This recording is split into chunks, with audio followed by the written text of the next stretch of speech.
Naantala ang eleksyon sa 40 polling precincts sa Bangsamoro Region. Ayon kay Philippine National Police Chief General Romel Francisco Marbil, alas 10:30 kaninang umaga ay nakapagtala pa rin ng ilang technical glitches sa mga polling precincts sa nasabing rehiyon.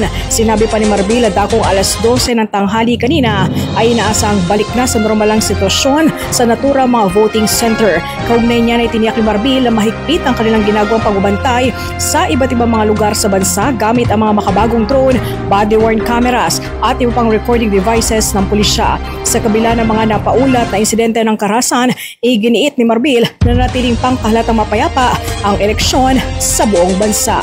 Para sa Bantay Balon,